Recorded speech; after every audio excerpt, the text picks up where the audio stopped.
एक बार बुद्ध अपने शिष्यों के साथ कहीं जा रहे थे।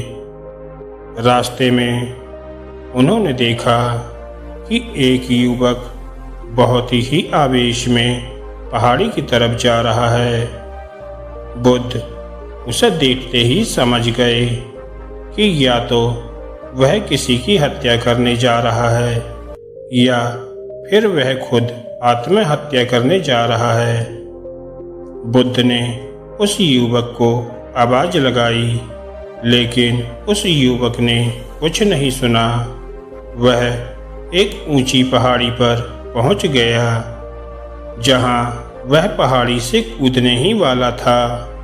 तभी बुद्ध ने उसका हाथ पकड़कर उसे पीछे खींच लिया। बुद्ध को सामने देखकर वह युवक बोला, आप मुझे ना रोकें, यह मेरा जीवन है। आपको इसमें दखल देने की कोई ज़रूरत नहीं है। बुद्ध ने मुस्कुराते हुए कहा, ठीक है, तुम आत्महत्या करना चाहते हो तो करो, लेकिन पहले थोड़ा रुको। 10 बार गहरी सांस लो और अपनी हथेलियां खोल दो, और तब मैं तुम्हें आत्महत्या करने दूंगा, लेकिन उससे पहले नहीं। वह युवक बोला, आप मुझे व्यर्थ ही परेशान कर रहे हैं। मैं पहले से ही बहुत परेशान हूँ। आप मेरी परेशानियाँ ना बढ़ाएं। ठीक है, आप कहते हैं तो मैं 10 बार गहरी सांस लेता हूँ, अपनी हथेलियां खोल देता हूँ। उसके बाद आप मुझे आत्महत्या करने से नहीं रोकोगे। उस युवक ने आंखें बंद करके 10 बार गहरी सांस ली। अपनी हथेलियां उसने खोल दी और उसके बाद उसने अपनी आंखें खोली। तब बुद्ध ने कहा, जाओ और पहाड़ी से कूद जाओ। वह युवक तेजी से पहाड़ी की तरफ गया और कूदने के लिए तत्पर हुआ, लेकिन वह रुका और उसने नीचे देखा। वह 2-3 कदम पीछे हट गया। वह युवक बुद्ध की तरफ घूमा और उसके तरफ देखते हुए बोला, महात्मा, आप कौन हैं? आपसे तेजस्वी व्यक्ति मैंने आज तक नहीं देखा। यह मेरे साथ क्या हुआ, क्या आप मुझे समझा सकते हैं? कुछ क्षण पहले अगर आप मुझे नहीं रोकते तो मैं इस पहाड़ी से कूद ही जाता, लेकिन अब मैं इस पहाड़ी से कूदने में असमर्थ हूँ। मेरे अंदर भय उत्पन्न हो गया है। बुद्ध मुस्कुराए और बोले, जब तुम पहली बार कूदने वाले थे तब तुम्हारे भीतर क्रोध था।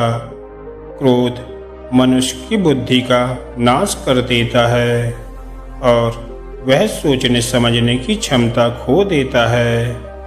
वह केवल वही करना चाहता है जो उसका मन कहता है। तुम्हारे अंदर क्रोध था और तुम्हारा मन आत्महत्या के लिए तैयार था।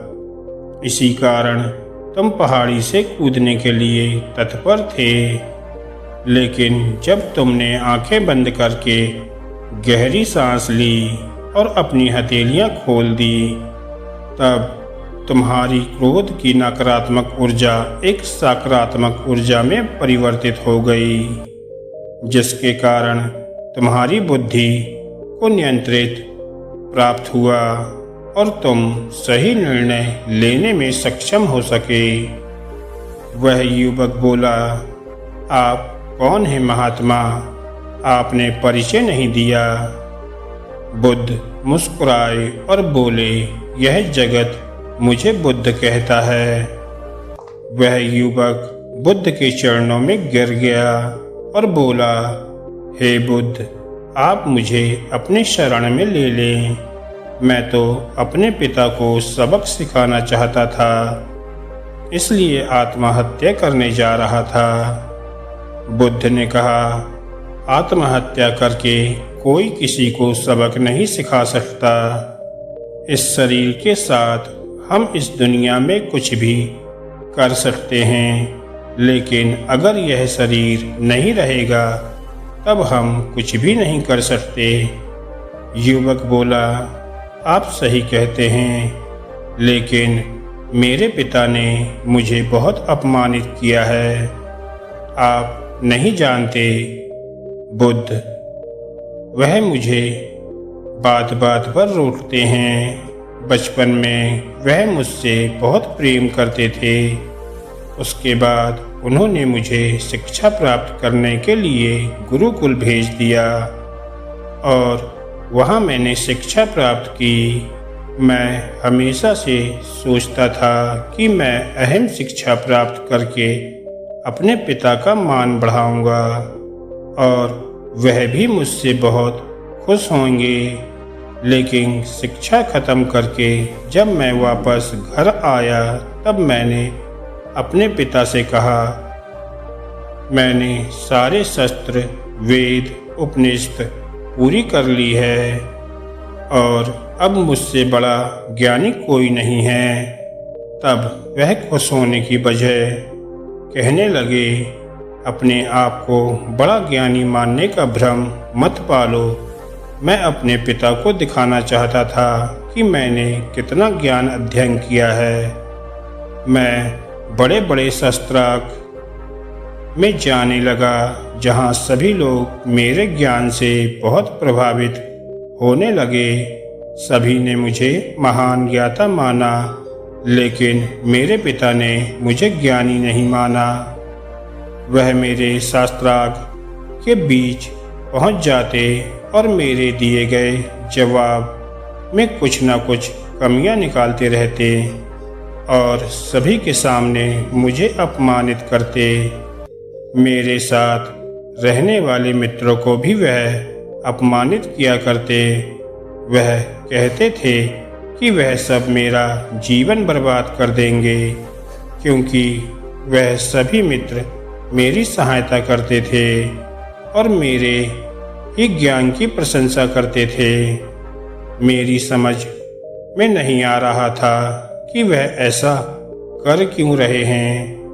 तब मेरे मित्रों ने मुझे बताया कि वह मेरे ज्ञान से ईर्ष्या करते हैं। वह मेरे जितना ज्ञान अर्जित नहीं कर पाए, इसी कारण वह मुझसे ईर्ष्या करने लगे हैं। एक दिन मेरे परेशानियों के कारण मेरे मित्रों ने मुझे मदिरा पान कराया। मेरे पिता मुझे ढूंढते हुए मेरे मित्र के घर आ गए और जब उन्होंने देखा कि मैंने मदिरा पान किया है तो उन्होंने मेरे मित्रों के सामने ही मुझ पे हाथ उठा दिया और तब मैंने फैसला किया कि मैं मेरे पिता को सबक सिखाऊंगा।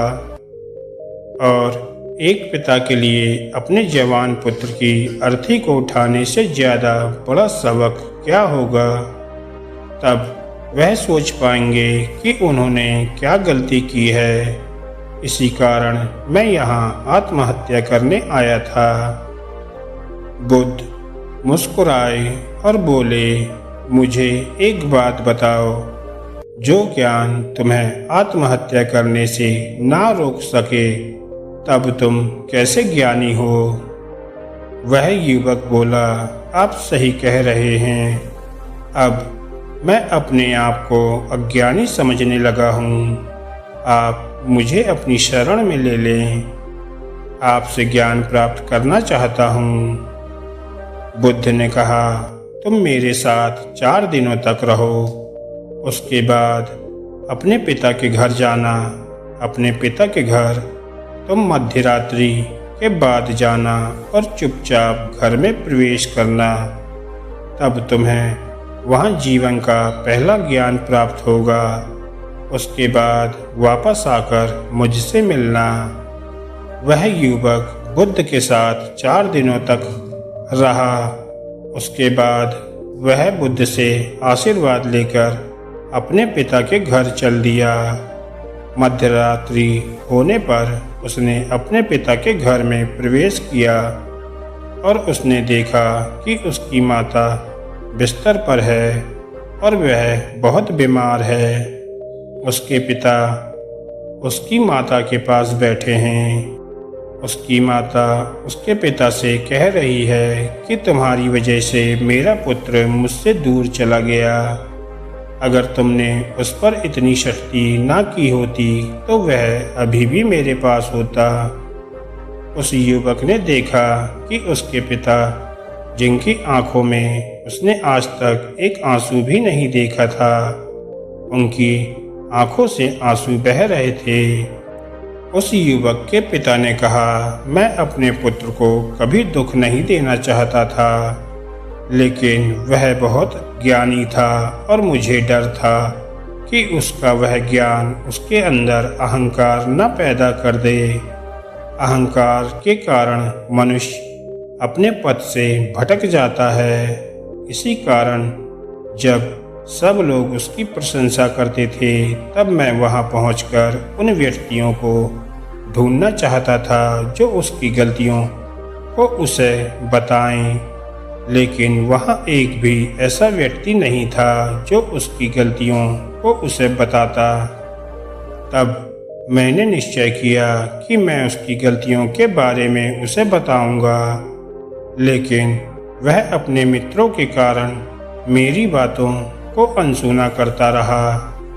वह अपने मित्रों की सुनता रहा और एक दिन जब उसने मदिरा पान किया तब मेरे मन को बहुत ठेस पहुंची और तब मैंने सोचा कि शायद मेरी ही परवरिश में कुछ कमी रह गई होगी।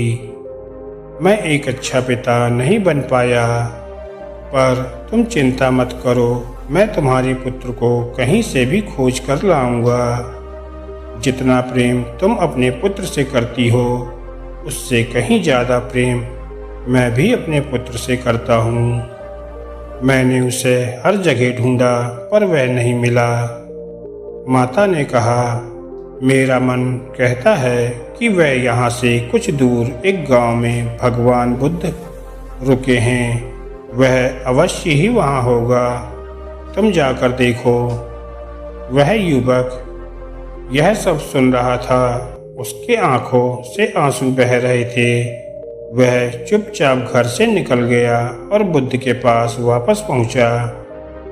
युवक ने बुद्ध से कहा, हे बुद्ध, अगर आपने उस दिन मुझे आत्महत्या करने से ना बचाया होता तब मुझसे कितना बड़ा पाप हो जाता। बुद्ध ने युवक से कहा, इस दुनिया में सबसे बड़ा अज्ञान आत्महत्या करना है। यह जीवन तुमने खुद नहीं लिया है, यह तुम्हें दिया गया है, और जो तुम्हें दिया गया है उसे तुम्हें खुद नष्ट करने का कोई अधिकार नहीं है। कल सुबह तुम्हारे पिता यहाँ आएंगे, तब तुम उनके साथ वापस चले जाना और उनकी ऋण को उतारना। वह युवक बोला, हे बुद्ध, मेरा सारा ज्ञान मुझे व्यर्थ ही लगता है। आप सत्यता का उजागर करते हैं। मैं आपसे ज्ञान प्राप्त करना चाहता हूँ। मैं आपके साथ रहना चाहता हूँ। मुझे अपने साथ शामिल कर लें। बुद्ध ने कहा, सुबह जब तुम्हारे पिता आएंगे तब तुम अपने पिता से बातचीत करना और उनसे आज्ञा लेना, और तब अगर तुम्हें लगे कि तुम्हें ज्ञान प्राप्ति की जरूरत है तब तो मेरे दरवाजे हमेशा सभी के लिए खुले हैं। तो दोस्तों, आपको भगवान बुद्ध की यह कहानी कैसी लगी? नीचे कमेंट करके ज़रूर बताएं। धन्यवाद दोस्तों।